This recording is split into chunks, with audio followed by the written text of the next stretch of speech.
Give us all your money right now. what, what, what were you pointing? Don't point that. You'll get us kicked off the internet. Right?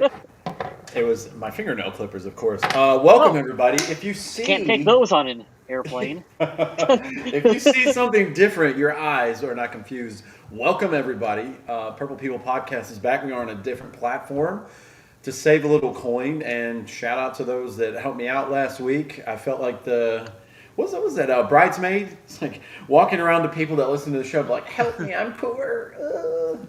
Buh, So we love buh. StreamYard, but it's a little pricey. And to keep this going, we are now on a thing called EV Mux. Shout out to Adam for finding that. Yeah, And StreamYard was sold to another company, and the first thing they did was double the price of everything. Oh, really? that's a quick way to not get people to stay. So good luck. We did this on the fly. This is an earlier show than we are usually doing on a Monday, maybe 6, 7 p.m., but that's all right. The sun is still out. I'm not even going to say it's nice today. It's freezing outside here. I'm sure it's worse where you guys are, but It's actually really nice out here today. good. Yeah, I was. It's not snowing right now, so I'll take that. So are Yeah. we Not live that I could on? really go outside anyway. Are we live on all our usual platforms? We are live on the three we Fa- always stream on. We're Facebook? on Facebook, YouTube, and Adam's Yep. Twitch channel. So Nice. Okay. Cool. welcome in everybody. We will work on that intro video. That was I'm really curious to see if that live counter right there will increase with people watching on Facebook or any other source, because right now it says 0, and that might be true. I think don't it's have- true because it's only because we are doing this very quickly and kind of on the fly. I'm sure people will watch this later, but yeah, we're live on YouTube or Facebook right now. I'm giving it a little love. You guys should give it a little love too. If you end up watching this later, give us a like, give us a follow. Yeah, we got to get a new update thing for our logo on the top right. That was the first thing that came up when I typed Purple People Podcast into Google, and I grabbed an image and threw it up so we could have some kind of podcast branding. I like it. Let's see. Here we are.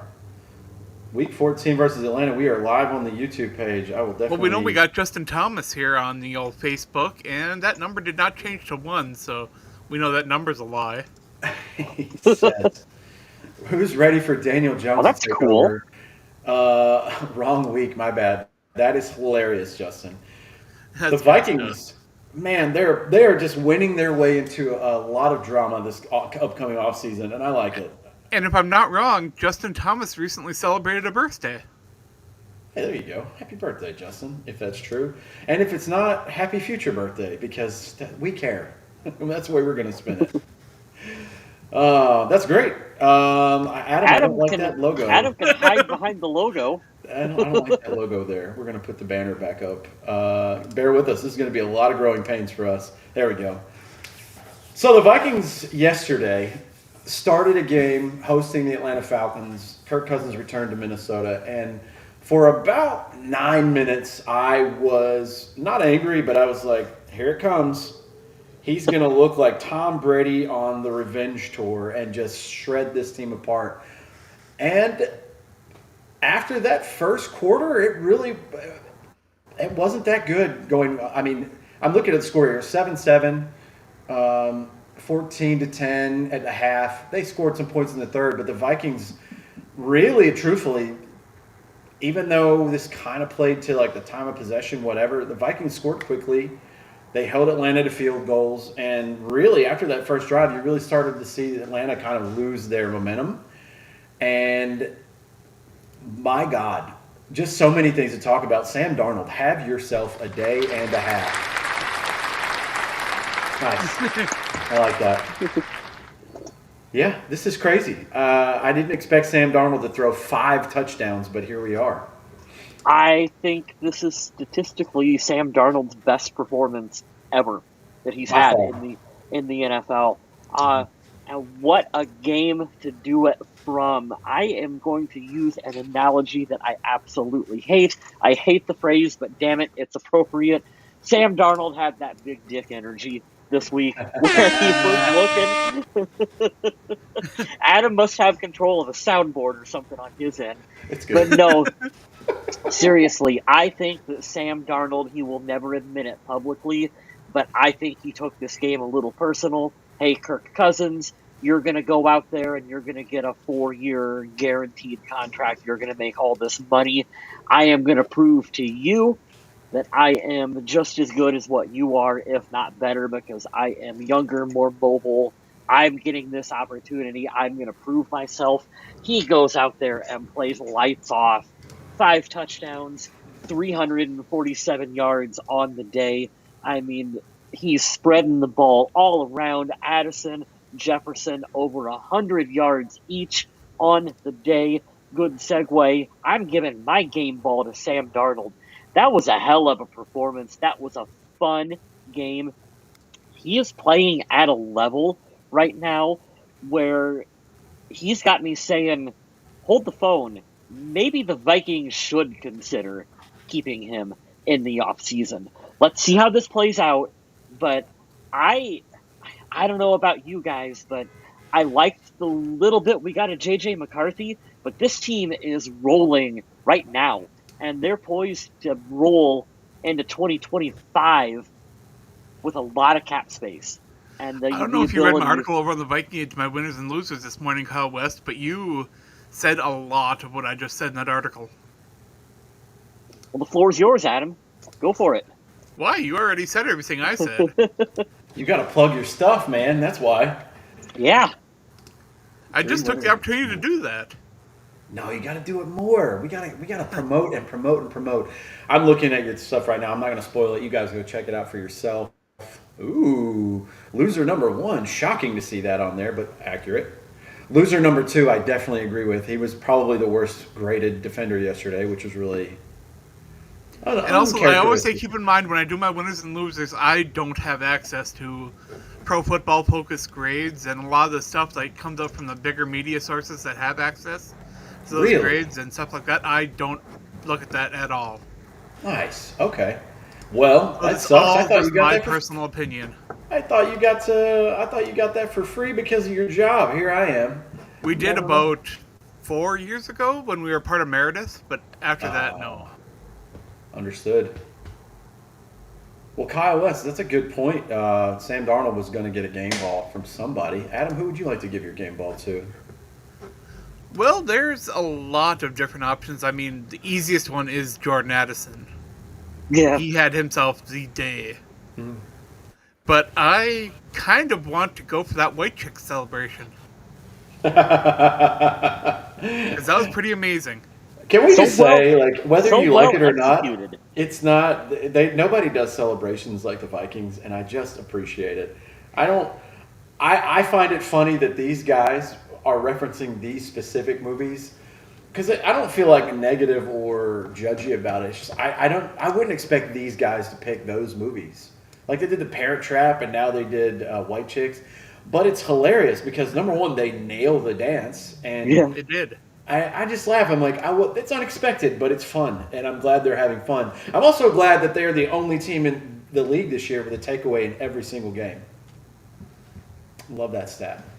Well, no offense to the Vikings, but the Falcons are a team that likes to give the ball away quite a bit. Shout out Kirk Cousins. So, yeah, the Vikings, if they hadn't gotten a takeaway in this game, I would have been a little disappointed. Yeah, Kirk's been giving the ball away quite a lot lately, and that trend continued this game. But we're going to talk a lot about Kirk Cousins later. It's kind of crazy. It could be Ritter versus Penix next week. Well, what makes it even crazier, Adam, is the fact that they paid him so much. And this game, it shouldn't be personal in any way. You can be petty like Kyle West and I, and we will be petty later. But it's not that one game defines everything. Just like Sam Darnold having 5 touchdowns doesn't define his whole career. It is telling that when you start doing this, a month in a row now, this is the 4th game without a touchdown, but he's leading the league in interceptions. Something is off with Kirk Cousins. And I think this further cements why the Vikings didn't want to do a long-term thing. I don't know that he would be doing as badly in Minnesota if he had stayed. Because 37 years old, coming off an injury, I get, and you just drafted a rookie. Yeah. I get why you wouldn't want to pay a lot of money for a guy that was going to come in, you weren't quite sure if he was going to bring that kind of play. And looking at what Minnesota's accomplished this year, would they have done this with Kirk Cousins? There's no way to know, but I mean, I'm not confident that Minnesota would be where they are right now. I just don't think that I don't think he would be doing this badly if he were still in Minnesota, but I also don't think that he would be having the same season as Sam Darnold. And let's just keep it 100, as the young kids say. Let's keep it real. I don't think that the Vikings were wrong in this at all. I don't think there was a vendetta against Kirk, but it's going to go into my rant about him later. About you kind of have to just take it for what it is. There's no ill will. I think he's a good human being, and Kirk even said there was no ill will because the media really tried to make this into some sort of revenge game. And right, what does Kirk have to really want revenge for? Filling his bank account? Yeah, right. You should love the Vikings. He should love Minnesota. If we're all being honest, that's a good point, Adam. Sorry, I had to scroll here. By the way, nice. I'm guessing West. That's cool. Jared Allen jersey. Jared Allen. I got Jared Allen today. Nice. Here's how I know that we're all getting old. So I was at the gas station earlier today, wearing the jersey, and the guy that was checking me out goes, "Hey, it's Jared Allen, right?" I'm like, "Yep." He goes, "Nice throwback jersey." Oh, that's right. We're old now. That hurts. Yeah. I think we talked about it last week when Justin Jefferson and Jordan Addison were talking about the legends and the throwback players. Yeah. Some of those names, it's like I was watching them play. It wasn't that long ago, boys. A throwback? Throwback Chad Greenway. We're all technically, guys, we're all vintage now, if you want to be nice about it. But anyways, I'll tell you who wasn't vintage yesterday. Mr. Jalen Redmond. You're getting my game ball. There you go. Did we just find a diamond in the rough? Potentially. Holy shit. 2 weeks in a row, and I'm not talking about like one splash play like what's the guy from South Carolina, Jadeveon Clowney. He had the one splash play in college, and then he's been a journeyman the rest of his career. This is 2 weeks in a row where this guy's ruining drives, and I'm going to read it to you from all 22 Pro Football Focus Twitter. Minnesota's offense was on fire, but let's not overlook how good Jalen Redmond was as well. 69.5 in the pass rush, nice. 72 for tackling, 69.8 run defense, nice again. 76.3 overall grade. And I'm going to hold this right here so you guys can see. That's green in every category. You want to get to blue, but green means you did very well. Blue chip is the only, you can't go higher than that. And there were 3 Vikings yesterday that were blue. They were all on offense. Man, Jalen Redmond, overall, what a fantastic game. I hope that they found a diamond in the rough with this guy. Have yourself a day, sir. Well, let's be honest, a 3-4 defensive front is kind of difficult to stop the run against, and finding players that can be in there and fill that gap can be a huge challenge. And Redmond is a guy that can go in there, and he's doing a great job filling those gaps. And he may not be getting pressure up the middle, but he is getting his paws up and taking up space and doing exactly what's asked of him, so good on him. I'm typing in for the chat. I'd like to know for everyone else, who are your game balls and donkeys? We'll throw them up here. Well, let's go. I'll start it and run it backwards. Harrison Phillips had a fucking terrible day yesterday. I only picked him because he's the lowest graded defender. Blake Brandell, you're about to be my consistent donkey and move into that spot if you don't get your shit together. And you could pick Phillips, you could pick Tillery, you could pick any of those guys on the defensive line. Yep. To that point that started because Atlanta had their way running right up the gut. There was no stopping them. And you would think this is to be expected with a back like Bijan Robinson, but it's the backup. It's the power back. It's the Gus Edwards of the Falcons where I was like, this guy is running you over?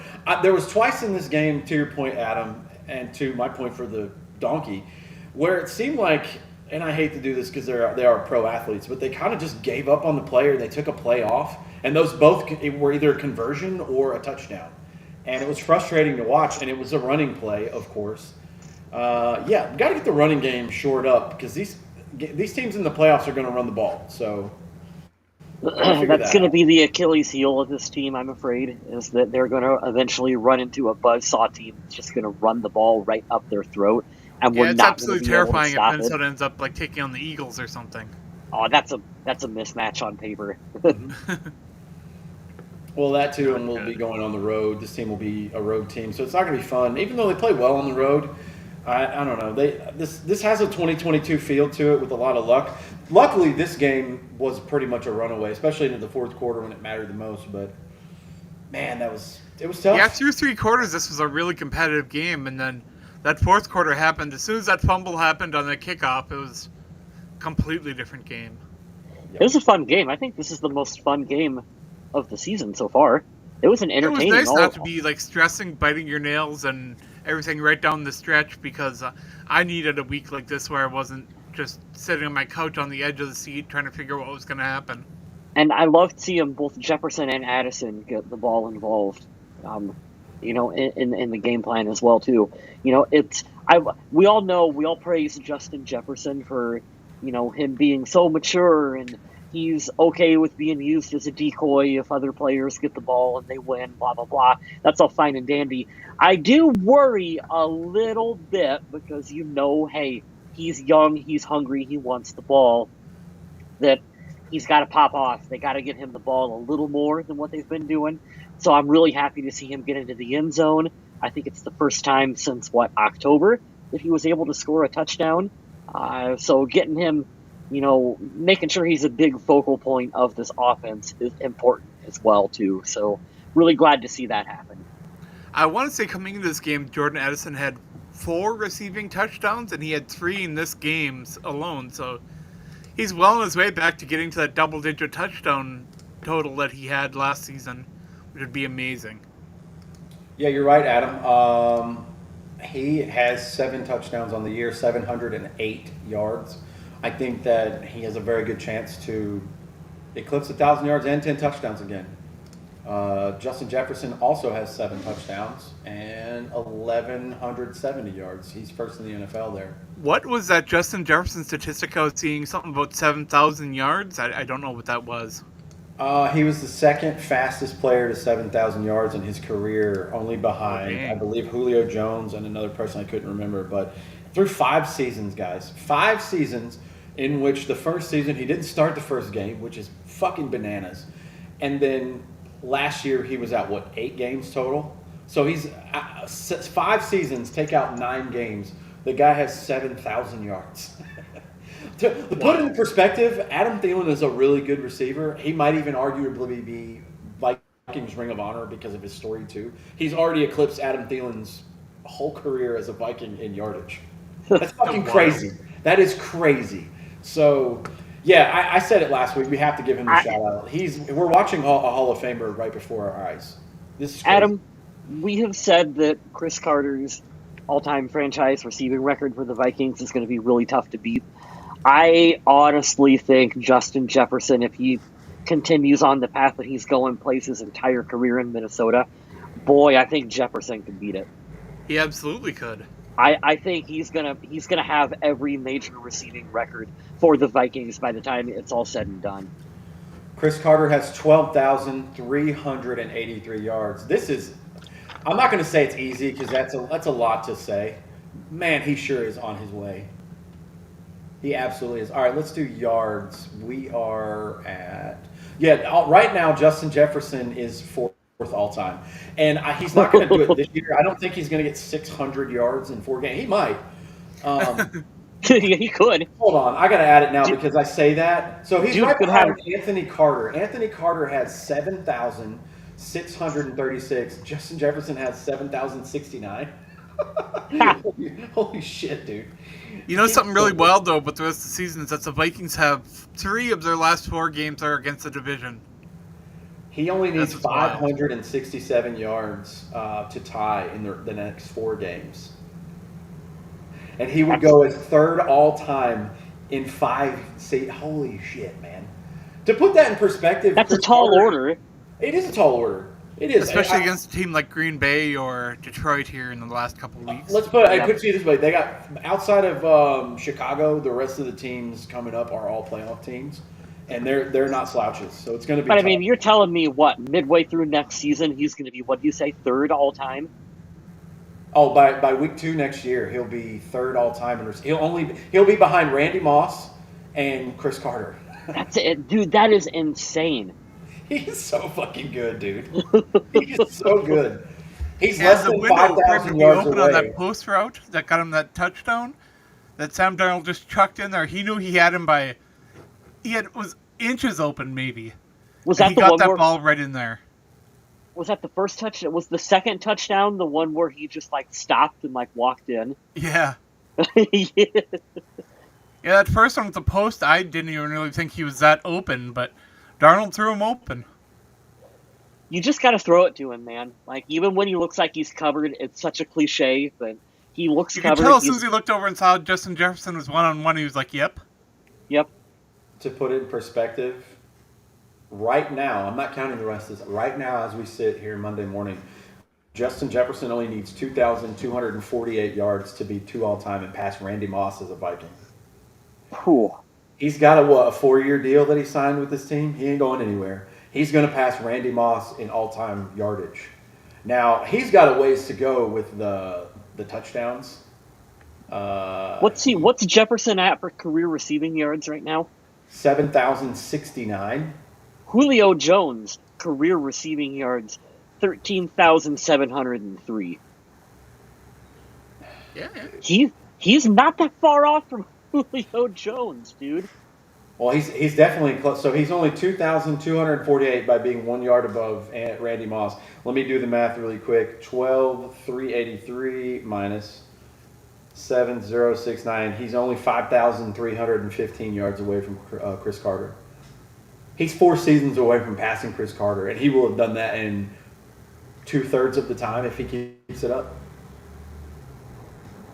I'm just saying, dude's a Hall of Famer, and he's not even like he's hitting the prime of his career. He's so good.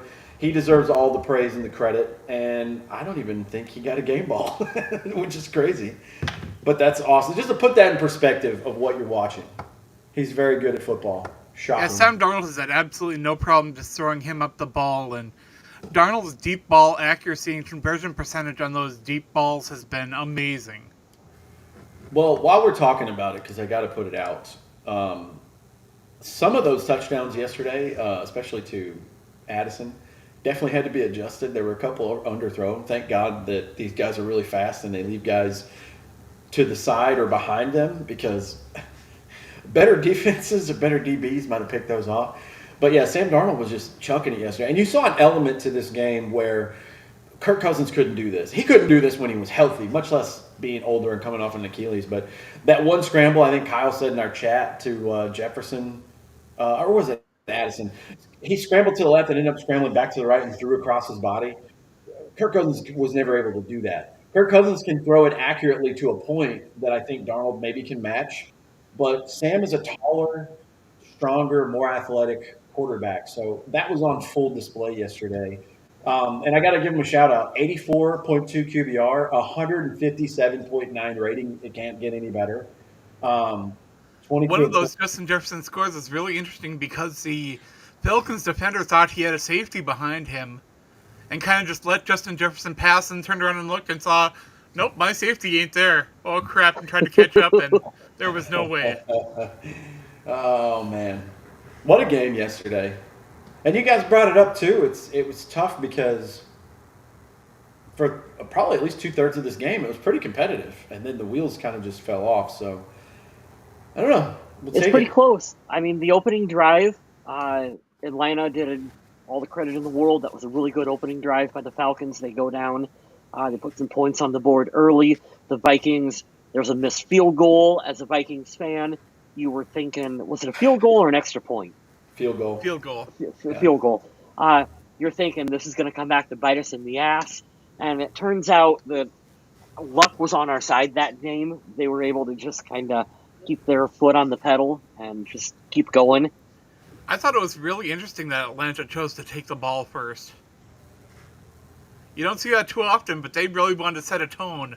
And they went out there and they scored that touchdown in the opening drive, and I'm like, Beautiful opening drive. oh, Yeah. that, is not what I was expecting, and they did a great job of it.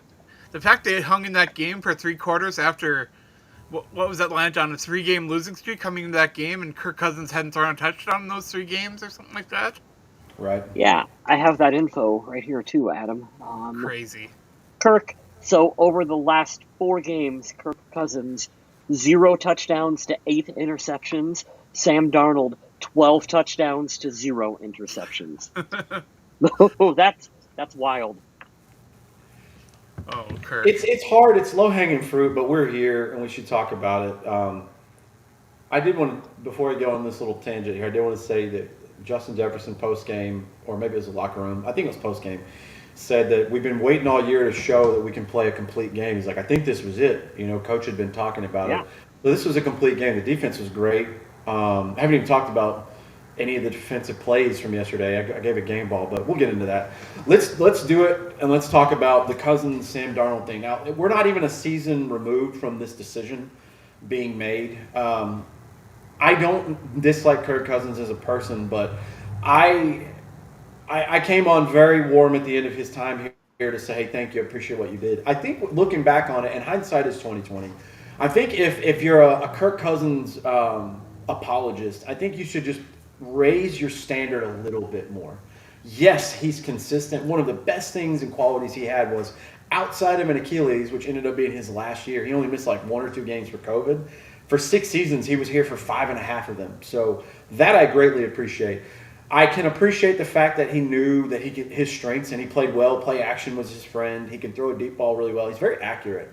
But overall, I don't think, as a fan, objectively, looking back on it now, you can say after being in the league for 10 years, that every single year he didn't find success or get to the postseason, you're going to blame it somebody else. At some point, you got to call a spade a spade. The man made a lot of money, some of which I do not think he deserved, and I'll say that out loud. I think he fleeced this team for a shitload of money, but I think that's kind of how the NFL works, so I understand it. I don't agree with it.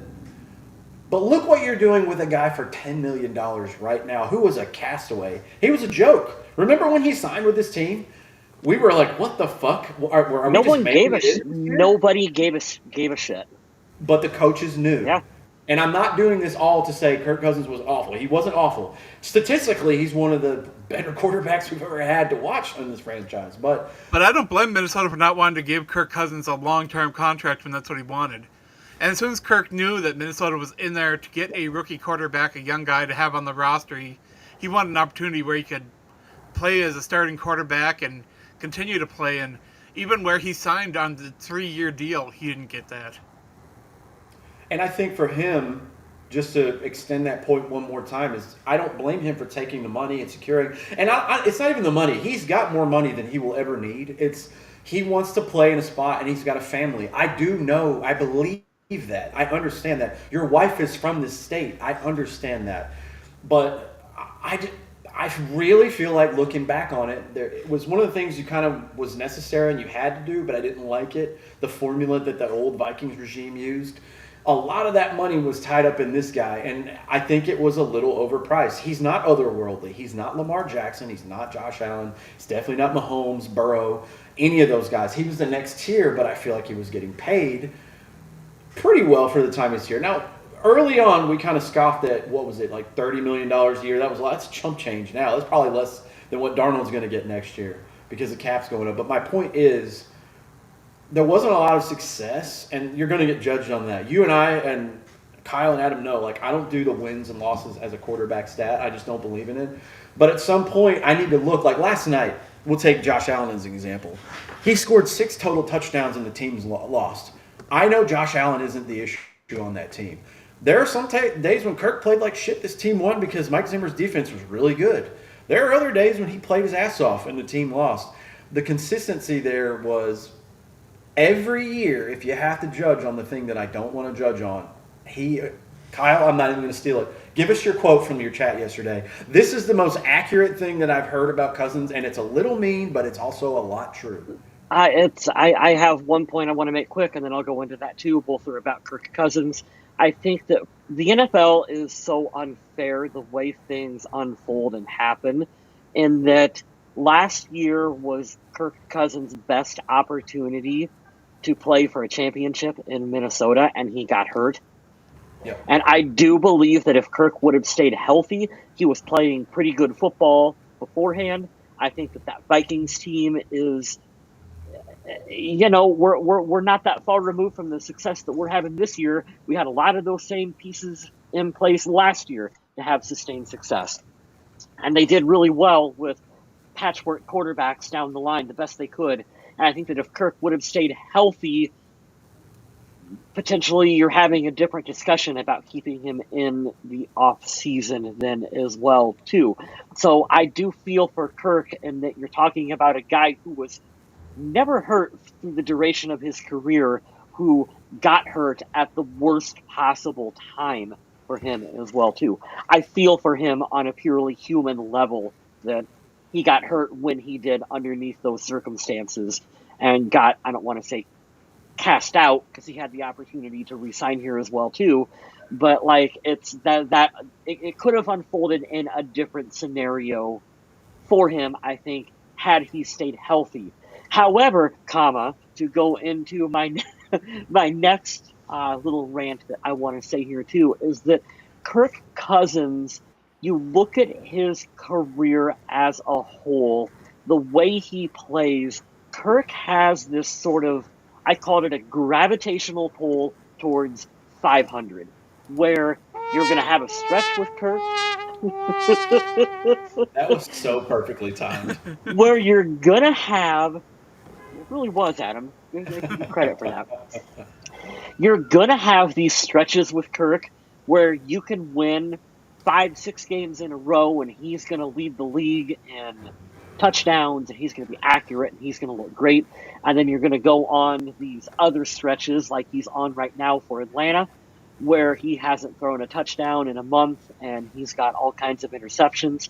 And it's just, at the end of the day, Atlanta is 6-7, and that's what you get with Kirk Cousins. You get that pull back towards the center. Now, earlier in his career, there was a lot larger stretches where he was a good player and a good quarterback. Okay? As he's getting older and he's coming off the injury, you're seeing kind of the truncated Kirk Cousins experience with the Atlanta Falcons, where we're going through kind of what we've seen in Minnesota. Falcons fans are getting in half a season for what we've seen unfold over 5-6 years with the Vikings. And I think that there's a little bit of buyer's remorse from that fan base on him.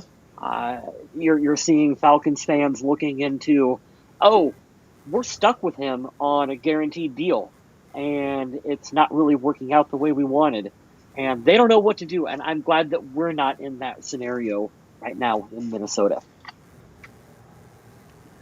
It's kind of amazing in today's NFL with how important mobility is, that through 13 games, Kirk Cousins has ran the ball 20 total times. And I think some of those are even like kneel downs as far as in the stat book. So I don't know how many are actual scrambles that picked up yardage of any kind. So I don't know. I do think that the NFL is kind of passing him by in a way too, that you just can't be that stationary pocket quarterback anymore. I don't think that's really something that can succeed in the NFL anymore unless you have a team that absolutely builds around that and plans for that. You can't plug in a Kirk Cousins and be like, okay, go play. I mean, because he isn't that backyard guy. That's not him. No, the scramble play with Sam Darnold, where it's a broken play, he's able to scramble, get the ball to Justin Jefferson, it's a touchdown. Kirk would not have been able to do that. That would have been a sack for a loss or an interception with Kirk Cousins. It's also not fair because he's, 38 years old? Sam Darnold is, half his age? How old is Sam Darnold? So it's an unfair comparison, but it's where we're at in the NFL. Now, there's always outliers to that, Adam. There's Peyton Manning, who had zero mobility, goes on to win a Super Bowl with the Denver Broncos. Okay, Peyton Manning, that the defense. I know you're going to say the defense won that Super Bowl, but Brock Peyton, Osweiler won that Super Bowl. Fucking Brock Osweiler. Peyton Manning is also one of the top 10, top 5 greatest quarterbacks in the history of the NFL. Right. There's an exception to that rule, and he is that exception. I'm not knocking Kirk when I say that he's not ever been at the level that Peyton Manning is at. So how do you overcome his deficiencies at this stage of his career? I don't know. I'm glad that we don't have to answer that question in Minnesota. I'm going to put up Well, here on let's the keep board on going because I don't think Kyle West or I were able to give our donkeys yet, and we were kind of like getting a bit into this exciting game here, a little bit too much in the future of the Vikings. I will, since you gave my donkey from one of my donkeys from my article, I'll go with the other guy. Jonathan Grenard kind of disappeared in this game, and I really like him. He's having a great season, but he could not get to Kirk Cousins. I mean, he may have gotten some pressures, but as far as like hits or sacks, I don't think he registered a single one. I'll check out the stats here. I think I'm going to go with the interior offensive line for the Vikings. I feel like Darnold is under more pressure than he should be. I don't know. It's something that they're going to have to address in the offseason. Although I do want to give them credit. We haven't talked about this enough, I think, as a fan base.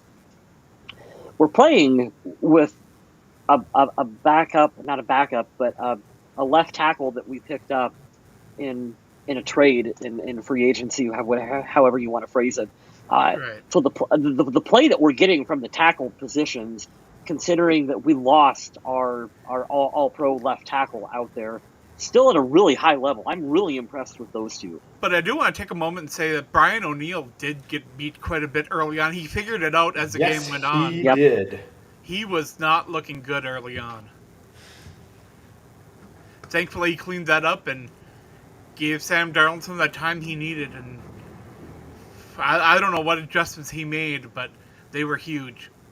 Yeah, Darnold got sacked 4 times yesterday. Kirk Cousins was only sacked once, but it was a tale of 2 quarterbacks, honestly. 4 sacks for Darnold, and it was frustrating because they seemed to come at the worst times. But yeah, a couple of those were the O-line just getting absolutely manhandled early on in the game. I think it just shows some resiliency, though. Like, just to summarize a little bit, and we're not skipping over anything. We got plenty more to talk about, but it's like I love the grit coming back because this is one of those where you hear a lot of this stuff on the national media thrown around, and yeah, it sounds good in theory, but when have we ever like? I'll just give you an example to kind of show what I'm going to say. You know how people say, well, I've heard it on Colin Cowherd, whatever show. It's like, well, you got your tackle. Well, you got a left tackle for 10 years. Or, you got to sign that quarterback now. You got to sign Justin Herbert because you have a quarterback for 10 years. Why will you have him for 10 years? Why? Is he never going to get hurt? Is he never going to play bad? Is your coach never going to, like, so many variables. They just automatically say for a talking point to get views is like, well, you'll have this player for 10 years. No, you won't. And you hear that about a lot of guys, and you see it not work out. I mean, remember when Andrew never Luck was going to be works the quarterback for 15 years? They said that when Caleb Williams was drafted. They're like, well, he's the best generational talent we've seen since Aaron Rodgers, Peyton Manning, Andrew Luck. Like, those are some big shoes to fill. It's like, well, at least they got a rookie quarterback. They got a quarterback for 10 years. Are you sure? You know what really burned me on that phrase? Adam, you'll agree with this one. Matt Khalil. We drafted Matt Khalil, and he's our left tackle for the next 10 years. And I know that there's... I still can't believe that Matt Khalil refused to get Western medical treatment on his knees and decided to try to do it holistically and all that. I didn't know this was a thing. I've never heard this. Oh, yeah. Yeah, it's weird, dude. You should look into it. I don't want to now. That's just going to make me more angry. Because he had all the potential. He came in and he was a great left tackle. Great rookie year. Great rookie year. Yeah. But then his knees started going bad and they never were the same. God, that seems to be a freaking underlying denominator in this franchise. Yeah, so what I would say is, going to my point of Sam Darnold, you have a guy that's 6'3", 6'4", a number 3 overall pick. He's only 27 years old, so you still have, I would say, about 3 years of elite play, and then it gets to that. Okay, he's in his 30s, but he's still very serviceable. Maybe slightly less. He's still young. Quarterback years, he is young because he took a season off last year, so that's wear and Right. tear that you don't have to worry about. So I bring the question up because it's making the rounds in the national media today. I see it here on ESPN. Like, you go down to the bottom here. Shannon Sharp says the Vikings should not re-sign Sam Darnold long term. I see some. We know Colin Cowherd has been a proponent to say, "Hey, this dude's got it. He just got to be in the right spot." I'll give my piece on it, and it's very quick. If the Vikings win a playoff game, you can re-sign Sam Darnold, but however, comma asterisk, wait. At what price? I don't think you should give up on J.J. McCarthy. That's not part of this deal. And if that's somebody's suggestion, absolutely the hell not. You have an insurance plan that these coaches love. If they want to sit him for a year or two, that's cool. I believe there is a more likely chance of this happening, what I'm going to say, than everything else. Will there be the Tennessee Titans, the Las Vegas Raiders of the world who are going to call him? Absolutely. Will they be able to offer a little more money than the Vikings? Probably. What I think happens is he will get some sort of 2-year deal where he gets decent money, but not like Trevor Lawrence, Tua, Dak, whatever, $60 million a year money. I'm thinking more between the $30 and $42 million range. I think the Vikings could afford that. I think they can cap it well and eat it a certain way for a year and get out of it if they want. But I don't think you're going to see this version of Sam Darnold anywhere else. Unless San Francisco pulls the ultimate Uno reverse card and they're like, get your ass back here. We don't want Brock Purdy, which is not what I'm hearing. So You don't go think ahead. so? Kyle. That's kind of, if I was to guess where the best fit for him would be, yeah, 49ers would be a good fit for that too. What did I send you guys in the chat? I'll say that while you look it up, Kyle. I saw it yesterday. I believe it was Adam Schefter. It's one of the insiders saying that It was Albert Breer. they're saying the 49ers have every intention to extend Brock Purdy in the offseason. So, and here's my thing. Now that he's gotten the chance to start, I think he absolutely looks better than Purdy. But he didn't get that chance last year, but he did kind of. This is a rookie quarterback that's not very athletically impressive. If he wasn't going to beat him out last year, is he going to? I don't know. I don't think that's a thing that San Francisco is going to highly consider. But I would say my realistic scenario that I think should happen, if he wins us a playoff game, you kind of say, hey, look, this is working really well because it is a crapshoot next year. If you just roll with J.J. McCarthy, I certainly don't think going into next year, like he's just going to start playing like Darnold did. I don't think that's a thing. But So this was from Sports Illustrated. Albert Breer just kind of floating his opinions for whatever they're worth on what a contract for Sam Darnold would be. He's speculating a 3-year, $110 million contract with $40 million in guaranteed money. I could see that about 30 some million a year. I can get that. Well, I could get behind that in Minnesota, especially if it's like after 2 years, if the third year is Can't. you can't, Adam. No, not with Minnesota needing so many players in so many defensive backs and other players positions of improvement. I can't get behind spending that kind of money. I can't do it. It's hard because they have no draft picks, and that's what I think that's kind of partially where you're coming from. And you got other media sources like, how important is it that Minnesota improves the center position next year? It's like, well, they could really use to improve the center position, but if you do that and you bring back Sam Darnold, you are going to have cornerbacks that you got at Costco. What are you going to do? Well, there's also a lot of factors too we're not even talking about. Is Brian Flores coming back? If there's a new defensive coordinator, I think that significantly changes everything about this team. Yep. So that's one. The other part is too, I think going from now until April, they will acquire more draft picks. I don't think that's a question.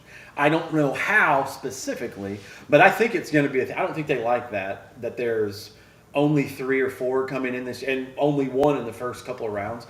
They will find a way to do that and get more on paper, but they do have money, like you said, Kyle.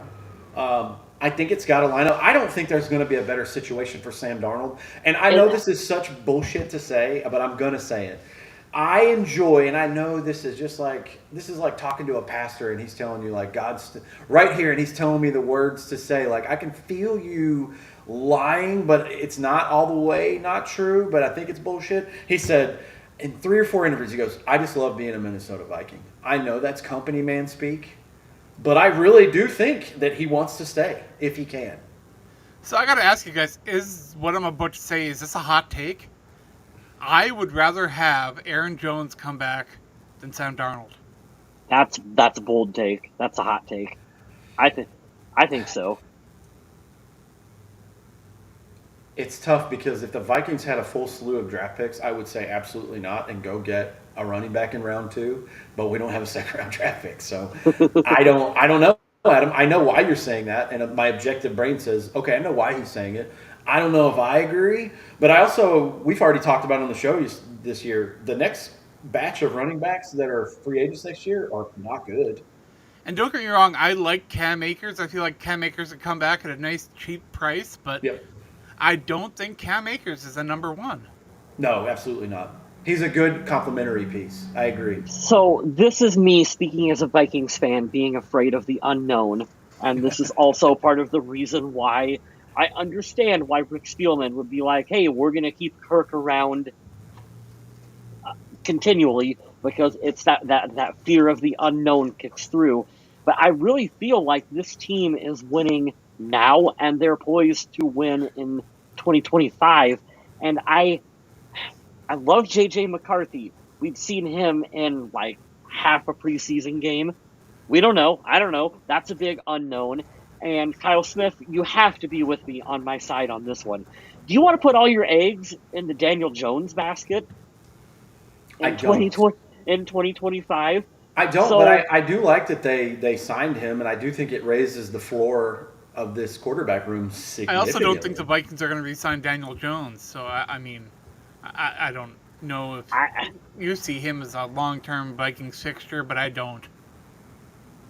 They could get picks that way, too. God, if they could get picks that way, that would be so good. Yeah, if they could get picks for Daniel Jones and Sam Darnold, that would be kind of nice. Daniel Jones, though, has to be sitting on the sideline watching that performance that Darnold just put up, talking about a guy resurrecting his career. Jones has to be thinking, I made the right fucking decision coming to this organization.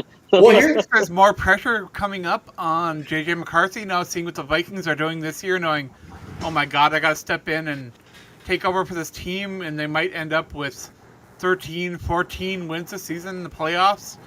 That's setting the bar really high for J.J. McCarthy if he's going to come in and start. There's got to be pressure, but I don't think he has to worry about it now, or I don't even think he has to worry about it next year. Because what we haven't talked about, and I've heard this floated out there too, they could always franchise tag Sam Darnold. You could. But what's a franchise tag going to be for Sam Darnold? $52 million, somewhere around there? They could do a 1 year. This is the marriage where you spend a little more, but it's temporary. He's a lease. It's going to cost you more, but you're going to get that nice car for 1 year. You get him for 1 more year.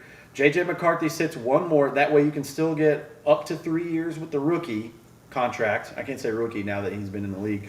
But you can get Darnold and give it 1 more run around and do the short version of what Spielman and Zimmer used to do. Because what I don't want to see happen is like quarterback of the future, give him 5 years. You just got away from that. Don't go back to that shitty. But we are also seeing a league where quarterbacks that come and get thrown right into the NFL sometimes do flounder and struggle and lose their confidence and not be the quarterback that you think they can be. And the ones that sit for a little while, learn the game, understand what's going on, let the game catch up to them, they find success when they finally get their opportunity. I mean, who knows what quarterback is going to be what, but J.J. McCarthy is going to have to find out eventually. And that's a big reason why I'm sitting here from the fan perspective going, man, we're winning now. We're poised to win next year as well, too. At least on paper, it appears that way.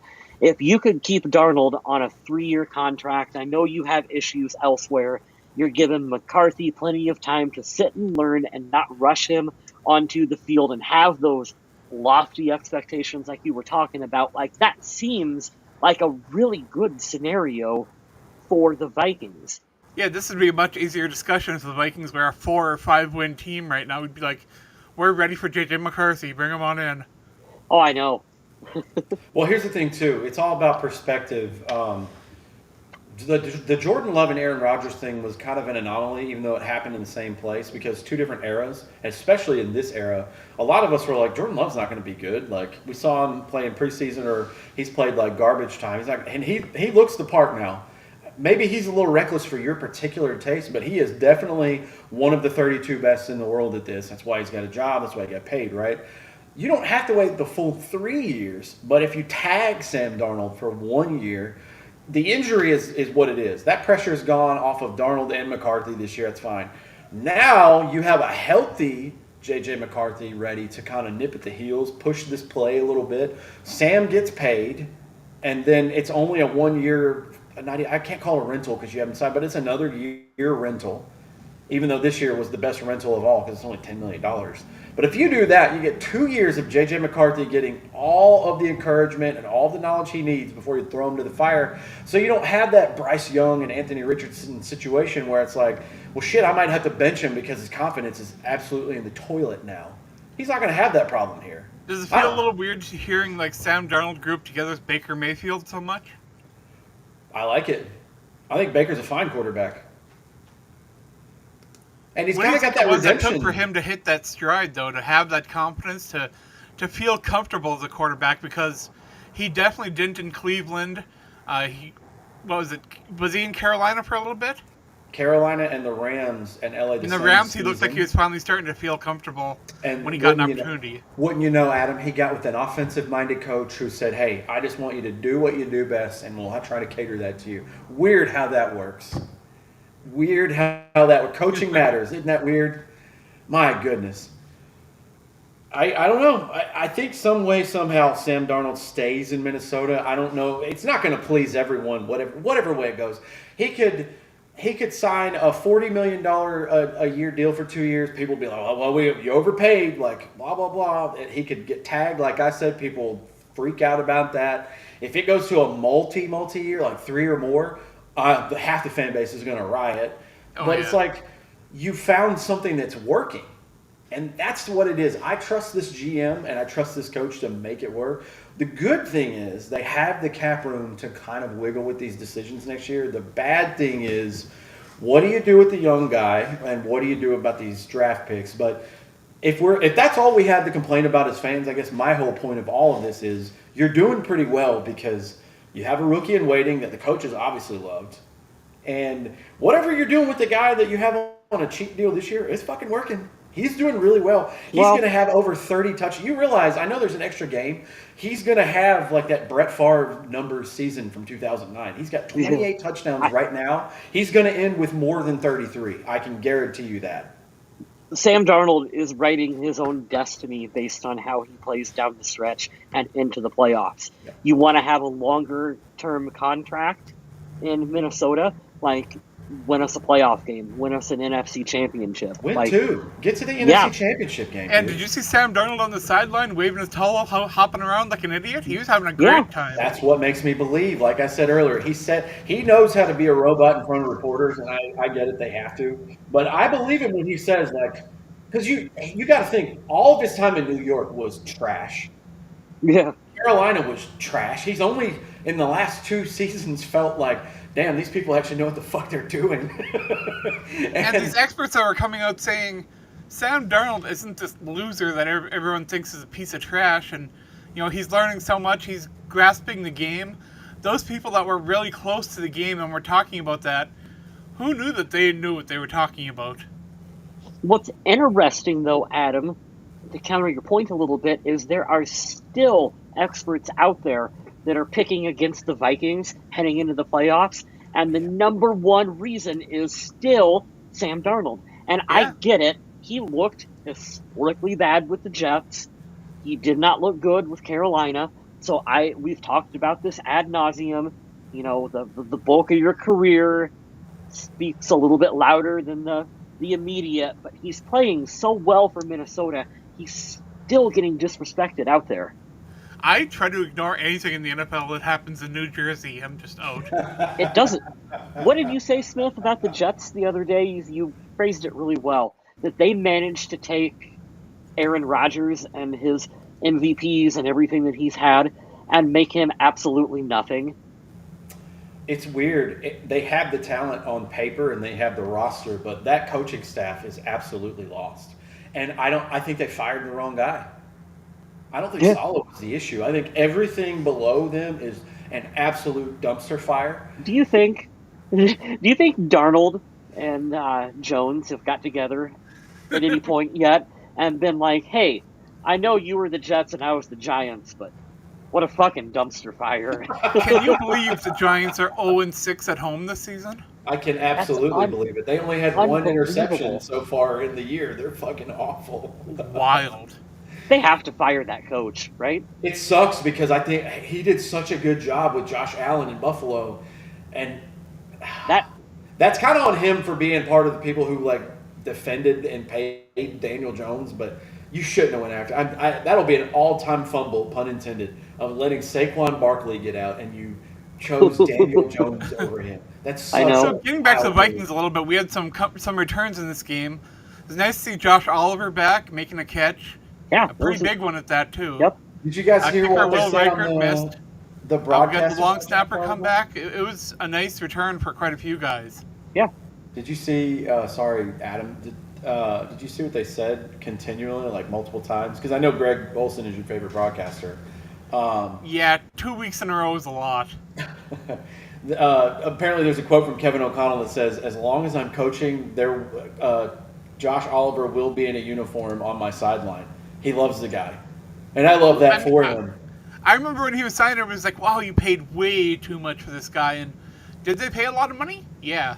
Sure. But he's a good player, and he'll do whatever you ask him to do. Mm-hmm. If you get into the nitty-gritty, nerdy part of football where you're not looking at just – if you look at just the stat sheet, he had one reception yesterday for 26 yards.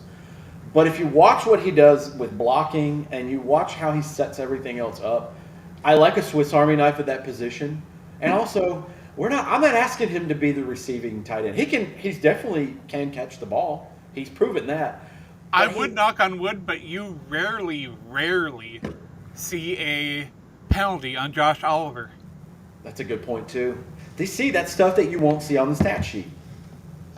But we're also not asking him to be tight end number one. I'm not asking you to be Sam Laporta and TJ Hawkinson. Like, just be number two and be reliable. And can you just do, like, everything really well? Yep. Even Hawkinson isn't the Hawkinson right now that we know he can be. Right. Like, he could easily have 100-yard games if he got more targets, but with Justin Jefferson and, I said Alexander Madison. Jordan Addison having the games they had. I mean, you can't try harder to throw Hawkinson the ball and not throw the ball to them just because you want to get a guy involved a little bit more. And I think there is something to be said for having an off season where you're not rehabbing. Like next year, he's going to be coming in. He's going to be healthy. There's no rehab. There's no injury concerns. There's no, is my knee 100%? Like when he gets out there on the field, he gets to just have a normal off season, a normal training camp, OTAs, and head into next year just being, heaven forbid, everything fine for Hawkinson out there. So was it Shaq Griffin that stepped in for Gilmore in this game? Yeah, it was Shaq Griffin. He played. Yep. I thought he played well yesterday. Minnesota does seem to have a little bit of a problem when they go against players with a lot of speed. I've been an advocate for free agency a couple of years now of Ray McLeod, who shows a ton of speed. Yep. He does have problems with ball security at times, as we saw, but man, that guy is fast. And I feel like that's going to happen when you're relying a little bit on older corners and older players back there in the secondary with guys like Gilmore and Harrison Smith. We love him as well, too. But, I mean, he is coming up into his 13th year in the league. Shaq Griffin, he's got some legs underneath him. Corner and safety, that's a really difficult position to backpedal fast. So you lose a little bit of burst as you get older. Spoilers for all you youngins out there. Special teams is a lot of fun, too. I mean, when they forced that fumble, it was kind of cool to see C.J. Ham jump on it. A starter on offense that go in and plays special teams and makes plays. You gotta love that. He's our nominee for the Walter Payton Man of the Year as well, too. Yes, he is. C.J. Ham. I have 2 points to make, and one is sad and one is funny. I'm looking now because T.J. Hawkinson's only been back maybe, a month? No touchdowns so far since being back, which is sad. Keep that sound ready, Adam. He's never had a 1,000-yard season. The closest he came was last year before he tore his ACL. I took it way too long. I don't like it. So, speaking of with the drum roll, that was the lead up to ask you guys if Disneyland is the happiest place on earth. Where do you think the saddest place on earth is? Does anyone have a guess? Because I have MetLife Stadium. A picture of MetLife Stadium right here. Yeah. Oh, it's so bad. I had to throw that in there since we were doing the Jets-Giants talk earlier. So, into my 40s, I'm not a big Disney fan, so you gotta kind of give me a little bit of credit here for paying attention. I did not know which one was Disneyland and which one was Disney World until I saw this graphic where it said Disneyland has LA in it and Disney World has ORL. It's like, oh, okay. That's actually a great way to remember it. I don't care enough about them to learn that. Yeah, I'm with you on that one. And it's not because they didn't provide some amazing memories from my childhood. I have nothing against Disney personally, but my God, I do not understand and will never grasp the whole, like, you have to take your kids. Why? So I can pay $19 for a soda at your overpriced amusement park? Have you ever dated a Disney girl? I won't. That's mental illness. I make fun of Taylor Swift fans because it's low-hanging fruit, but she's a decent artist and she writes a lot of her music. She's talented. She's not my cup of tea, but I will admit she is talented. And she, God bless you for doing that lane and having that following. I don't understand Disney adults whatsoever. It's fucking weird, man. It's so weird. Oh, I don't like it. Creeps me out. Yeah, it's weird. Not a fan. Well, now that I've shat on an entire group of people, let's get back to these stats. Thought this was interesting. The receivers yesterday, so 5 total passing touchdowns. Jordan Addison caught 3 in a game. He's already had his best game of the year once, and he just had another one. 133 yards for him, 132. So he beat Jefferson by a yard. Jefferson had 2 touchdowns. They both had big splash plays left and right. Total of 15 receptions for them together. Great passing day. Sam Darnold had a total of 347 yards. Rushing. Wanted to note this because the broadcasters noticed it as well. So Aaron Jones had to be taken out of the game yet last week and have a breather pretty much and have like a get-right moment. Ended up catching the game-winning touchdown, which was cool. But, man, was he running with a freaking purpose yesterday to start that game off. He almost looked like Pacheco from the Chiefs where it was just like knees up like a piston. And I was like, damn, he's running like harder than I've seen this season. So shout out to Aaron Jones. Are you going to eclipse 1,000 yards this season? Let me check. While you're looking for that, there's a point I wanted to make about Addison and just kind of the way that he's coming on for the Vikings down the stretch. There will be a team that we play, here's my hot take, before the season is over, that will make the mistake of thinking they need to double cover Jordan Addison and we will single cover Justin Jefferson, and they are going to regret that mistake fucking immediately when they leave Jefferson out there on single coverage. I'm excited for that game to happen. And we're already seeing the mistakes the other way, teams focusing on taking away Justin Jefferson and getting beat by everybody else. And it's got to be the Justin Jefferson Seahawks, in his man. conferences seemed okay with that. The other we still have 3 division games. It can't be the division to be that stupid. I'm going to blame the Seahawks when that happens. Yeah. Jefferson's going to get his 600 yards in one game. Aaron Jones has 893 yards and 4 touchdowns on the year. So he's already outperformed Alexander Madison, and we still have a quarter of the season left. So that's hilarious. Here we go. C.J. Ham recovered the Ray McLeod fumble. Now, I will give him a shout-out like Adam gave earlier. Ray McLeod had 98 yards yesterday. Darnell Mooney went off for 142. And those are both speedy guys that can get past coverage, make things difficult for guys trying to defend them. And it's like Wes said, Minnesota's defensive backs aren't the youngest guys at the moment. Also, can we just say this? Because I know it's accurate, but I want to validate myself. Is Kyle Pitts the worst top 5 pick, not quarterback, in recent memory? I still so think he bad. has the potential to be really good, but I do too. I don't think he's in a good enough position. Is that fair to say? I don't think so. Darnell Mooney's the number 1 there. Drake London is fine, but Darnell Mooney's coming on with Cousins. Like, dude, you're supposed to be the mold of wide receiver / tight end. He had 6 targets yesterday. He caught 1 ball for 14 yards. Yeah, he was supposed to be the next big thing, the next Jimmy Graham, And The NFL draft is so hard. So hard. I thought Kyle Pitts was He going to has be like everyone else. 508 yards on the year with 3 touchdowns. ouch. It's not good. His total career, he had in 4 seasons, he has 2,500 yards and 9 touchdowns in 4 years. But you can look at that, and then you can look at what Brock Bowers is doing for the Raiders, and it's like, huh? Yeah, he should be in contention for Rookie of the Year on the offensive Pitts side. is going to be one of those guys that's going to flame out in Atlanta because it didn't work for whatever reason. And then he'll hook up with like Dan Campbell in Detroit. And then holy shit, he will just become like a beast of a player when he gets that second opportunity. He'll sign with Buffalo or Kansas City or Detroit, and he'll have an amazing comeback. You just wrote the script, man. Yeah, yep. Oh. That's what I see happening for him. I hope so too, man. I was a fan of his coming out of college. He's got all the physical traits. I don't know why it hasn't quite clicked. Yeah, if he's not playing the Vikings, I'm hoping for good things from him. Yeah. I like their running back too, Bijan Robinson. They're finally using him correctly. 22 carries. He should get that many every game. He has a lot of potential. Use him like a number 1 running back, dude. I didn't like that their number 2 running back. I memorized his name after about 3 runs. I was like, oh, I'm cool. reading the Falcons Wire, studs and duds, and it's pretty funny. Dud, Kirk Cousins. Stud, Bijan Robinson. Dud, Kyle Pitts. Stud, Darnell Mooney.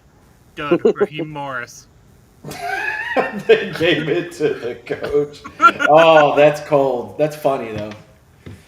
Oh, that's funny. But did you see Raheem Morris saying that he had absolutely no intention of switching quarterbacks during that game?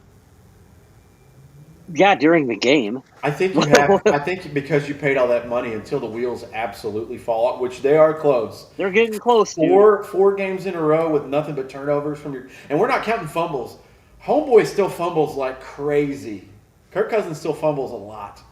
How much of that do you think comes down from the general manager? I mean, that's a good question. That's something I wish that I knew, Adam. Like on a day-to-day basis, it's different from team to team. We know that, but I would love to learn from 3 or 4 teams a year, like the Hard Knocks that's doing the divisions in season. Yeah. I just want to see how they pair. Like, what conversation are you having in Baltimore that you're not having in Cleveland? And then how maybe the GM is really close in Cincinnati, but he's not close in Pittsburgh. Like, who knows? He's real close in Dallas. Oh, that's what good. makes the NFL so fascinating to me is that Russell Wilson, like just as an example, looked so bad in Denver. And then he comes to the Steelers, and it's like he can bounce back his career. And like, what's the difference between what happened in Denver versus what's happening now for him in Pittsburgh? Can I get a touch of credit for saying that Bo Nix was going to be good? A little bit. We'll give you a little bit, Adam. You can. And also, to answer your question, Kyle, I don't think statistically he was bad last year. He had like 26 touchdowns, like 8 picks. We know it's on record that him and Sean Payton didn't get along. Sean Payton's a fucking asshole. But not running the offense that Sean Payton comes in and says, hey, I need you to run this. And Bo Nix is one of the guys that's played 87 college games. He's like, yes, sir, I can run that. Russell Wilson comes in, he's like, all right, this is what we should do. And Sean Payton's like, no. You don't coach the team. You run the plays that I give you. And if you don't like it, well, what if it's not to your quarterback strength? That's kind of an important position. Yeah. He doesn't realize that Russ is unlimited. Oh, God. I hate that so much. Thank you, Adam. Hey, shout out to look. Let's have the conversation too. And I don't give a shit about the rest of these stats. I'm mixing it out of that. Vikings won 42-21, convincing game. I love it. Good win, fun So win. We love it. here's what I want to talk about to close the show. Obviously, we have bias. The Vikings are 11-2 now. I think that we should have a bias to say Kevin O'Connell should be in the discussion of Coach of the Year. It's Dan Campbell. This might be the hardest year ever to pick a Coach of the Year because Dan Campbell, like, this is my argument for Dan Campbell. Well, they went to the NFC Championship game. Yeah, they have expectation to go to the Super Bowl, and most teams don't go back-to-back of playing at the same level. They usually peter off a little bit. I think they're better than they are last year, and they're doing it with injuries. The other parts, too, like, you have to put Mike Tomlin in there. I thought them signing Justin Fields and Russell Wilson was a fucking joke. And to have the balls to tell Justin Fields, hey, I know you're 4-2, but the old guy's coming in. It's my decision. And for them to just roll, that takes a lot. Who else is doing great? Nick Sirianni, as much of a douche canoe he is, the Eagles are absolutely rolling. They haven't lost since like week 4 or whatever. I don't want to play them in the playoffs. I'd rather play Detroit in Detroit than Philly in Philly. So there's that. Who else is good? Kevin O'Connell has to be in the discussion. Kevin O'Connell, I mean, like you said, they picked Sam Darnold out of the trash can. Literally, they signed him the day after Kirk Cousins signed his deal. It felt like the most afterthought, just kind of, yeah, we'll get him a shot, we'll throw him out there or whatever, we'll see what happens. Remember how mad some fans were? $10 million? Oh, yeah. That ain't shit. That ain't shit in the NFL now. No. Running backs make that kind of money, so you know that's not a good quarterback contract. And then I was going to say, Sean McDermott, what happened with Buffalo? Buffalo lost a ton. They lost half their secondary and a couple of their players, and it's like, okay, they're not going to be good. Gabe Davis left. Diggs left. I was like, damn, they're not going to be good. Dude, they look great. And all credit to the fucking Los Angeles Rams. The Vikings lost to the Rams in L.A., and I was like, I don't know, man. Old coach of Kevin O'Connell, friend, like Matt Stafford's still good. They're a scrappy team. They just beat the Bills in probably the game of the year last night. So I don't take anything away from LA, but I still like Buffalo to do. I think this is their year. Do you remember after the Rams game against the Vikings, I was telling you guys, the Rams ain't a pushover team. I know people were upset that Minnesota didn't win that game, but the Rams are a tough team, smart team, good team, and they're a dangerous team. For all the years, Adam, to your point, that they said, fuck the draft picks, we'll just go sign people, and they made a super team, right? They've absolutely nailed the draft in the last 2 years. Puka Nacua is the truth. I watched him make 2 or 3 catches yesterday, and I was like, I literally put my hand over my mouth. I was like, oh my God, he's really good. He made Cooper Kupp the number 2, and that's a Super Bowl MVP of a couple years ago, which is crazy. Can you imagine if the Minnesota Vikings were in the NFC South? They would already have clinched the division and had an automatic playoff berth. Right, and it's funny. That's a good transition, Adam. It's the last thing I want to bring up. If the playoffs started today, the Vikings would be traveling to Tampa Bay, the former NFC Central foe that they used to have. I don't think that team's going to roll over for you either, even though they have some injuries. That's going to be a tough team. Baker Mayfield, that's the only loss that Detroit has. He avenged that playoff loss from last year, and they beat them in Detroit. That ain't going to be an easy win. So, interesting. But, yeah, the NFC South is terrible. They're really bad. Yeah, AFC South ain't much better. We are AFC South champions this year. That's a clean sweep, boys and girls. I think that's it. Let's plug some stuff and get out of here. If that's all you want to talk about for the game. I believe the next game is in Monday Minnesota nights against the Chicago Bears.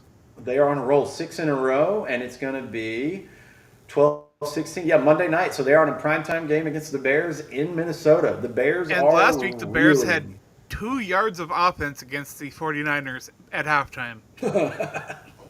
Yeah. That was a get-right game for San Francisco, and they did. They sure did. And boy, San Francisco just was not healthy at all, and I don't think they will be this whole season. Yeah, it's tough news for them about Christian McCaffrey and everything else. They've been going through. That's what price you pay, though.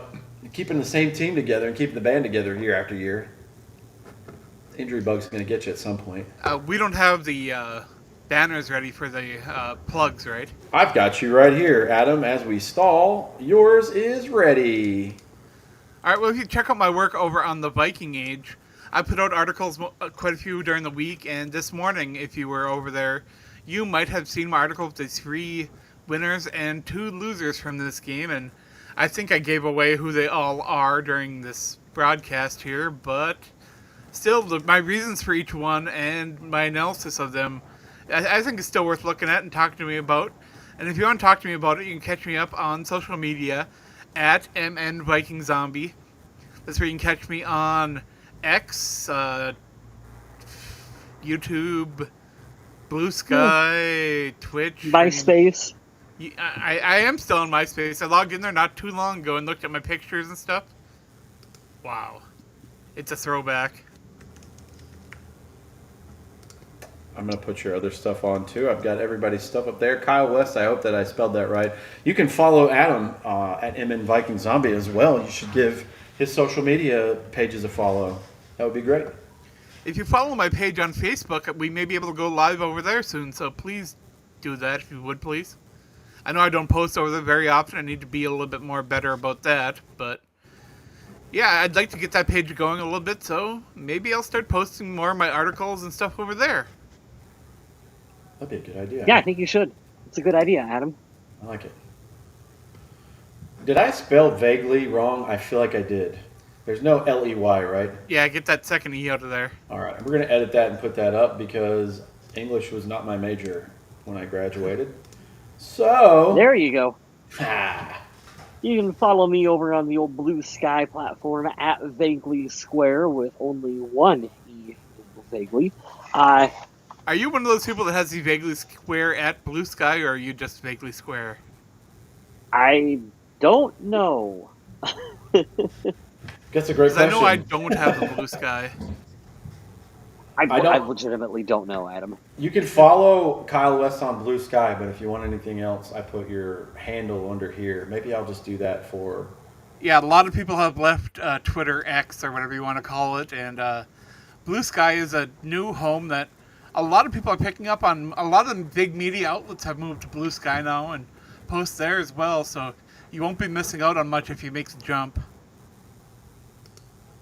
Yeah, you can follow me. I'm trying to convince Adam to start a Z Nation podcast as I decide to waste a bunch of my time and watch 5 whole seasons of a Walking Dead knockoff TV show.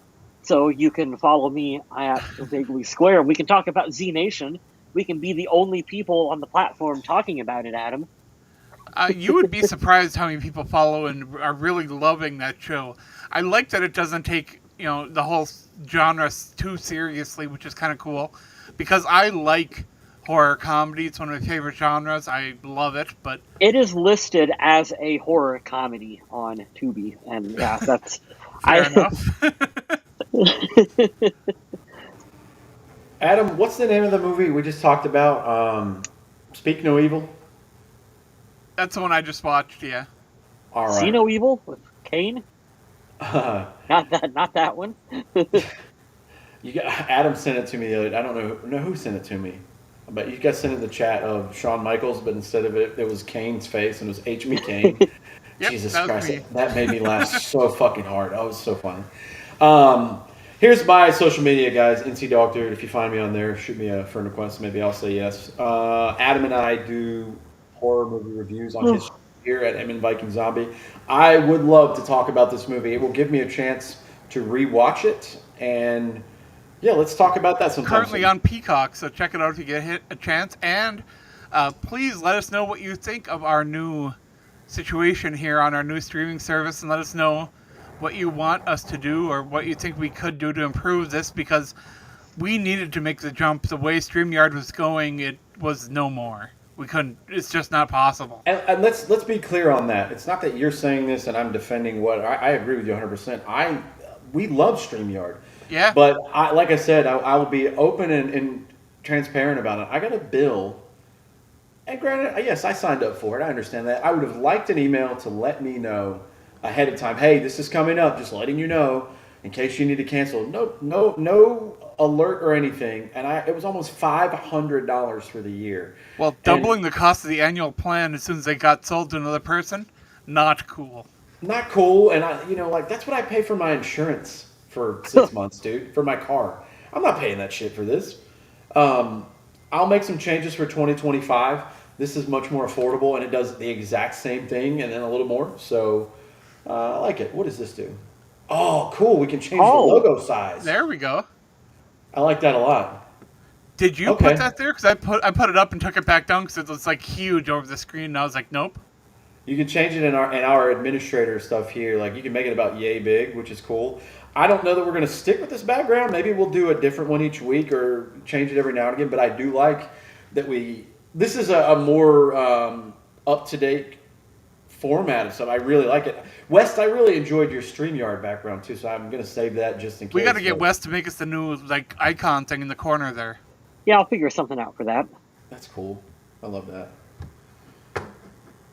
Good show, guys. Fun win to talk about. The Vikings play the Bears next at 8 p.m. on Monday night, so get ready for that.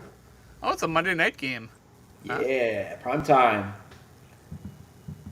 Prime time, Sam. You gotta love it. But that's all I've got for this week. If you guys don't have anything else you want to add, right? Nope. That's it. I know we didn't have a big following today because we kind of started this on the whim a little bit and had to figure some things out, but I appreciate going early. And we'll be back next week and we'll talk about that game against the Chicago Bears. And hopefully we'll have a little bit more positivity as well, like we did this week. So once again, thank you to everyone who joined us in chat. In the meantime, stay classy, Minnesota.